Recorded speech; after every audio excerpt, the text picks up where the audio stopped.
Boa noite, professor. Eu vou apresentar agora o artigo O Contexto da Geometria no âmbito escolar, concepções e implicações na formação docente.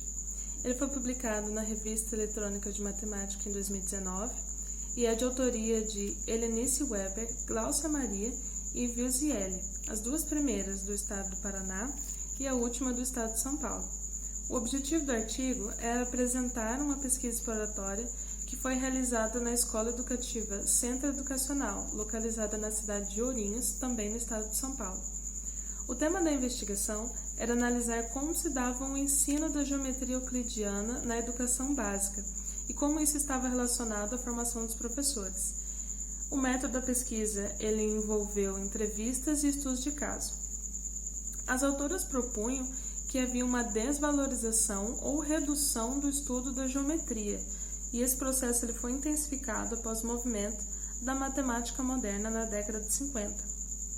E que o estudo da geometria euclidiana ele não deveria ser restrito à memorização dos nomes das figuras, cálculos de áreas e volumes, ou ter somente um caráter visual da matemática, mas que deveria proporcionar o desenvolvimento de habilidades como observação, comparação, reconhecimento, construção e, finalmente, a interpretação, de acordo com o que se desejasse resolver ou aplicar.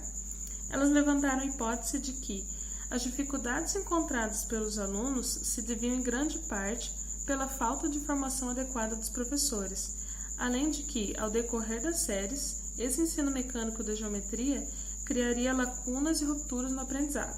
Então, para comprovar essa hipótese, o que elas fizeram? Elas entrevistaram os professores de matemática que atendiam as séries iniciais e o Fundamental 1 dessa escola e procuraram saber quais as dificuldades que eles sentiam ao ensinar geometria e quais eram as dificuldades dos seus alunos ao aprender geometria. Quanto aos professores, eles tinham insegurança ao usar os materiais concretos e não sabiam muito bem como e quando corrigir esses alunos durante o processo.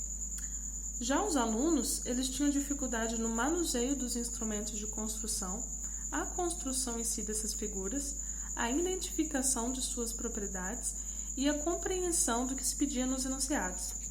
Tendo isso em vista, elas organizaram encontros pedagógicos de formação, apresentando e discutindo os materiais e as possibilidades para o ensino efetivo de geometria.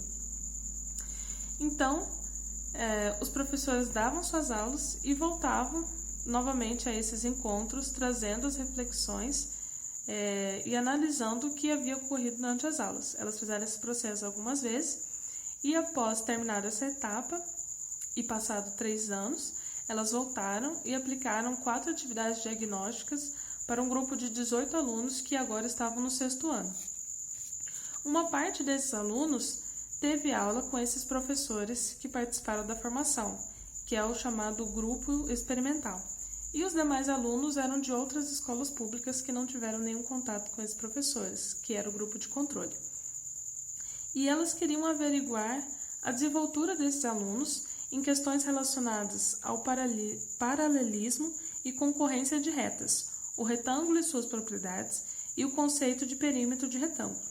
E elas observaram o seguinte, que os estudantes do grupo experimental, ou seja, aqueles que tiveram aula com esses professores, foram os 25% que acertaram as questões ou que tiveram desempenho satisfatório, apresentando boa organização e argumentação das respostas e utilizando corretamente os conceitos geométricos matemáticos, ao passo que os outros 75% demonstraram defasagem no seu aprendizado. Elas fizeram também semelhante com um grupo de alunos e com um grupo de professores do ensino médio. Então, novamente, elas entrevistaram os professores, fizeram um mapeamento dessas dificuldades, realizaram encontros pedagógicos de formação, e aí esses professores iam, davam aula, voltavam com mais reflexões, e eles continuavam nessa discussão de como melhorar o ensino de geometria.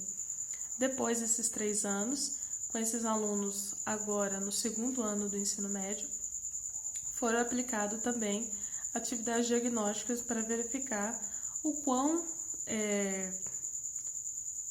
qual o desempenho deles nos conceitos aprendidos nos anos anteriores.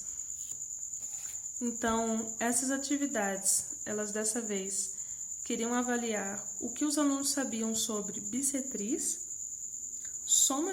a soma dos ângulos internos de um triângulo, as propriedades do triângulo isósceles, o teorema de Pitágoras, fórmulas de área do triângulo e da circunferência.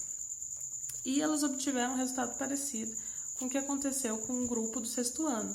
Foi que os alunos que tiveram contato com esses professores que fizeram a formação tiveram um desempenho melhor do que os outros. Os demais, elas observam que no ensino médio foi um pouquinho mais drástico, que muitos dos alunos que eram do grupo de controle sequer conseguiam responder as questões, observando então uma grande lacuna, uma grande defasagem no seu aprendizado.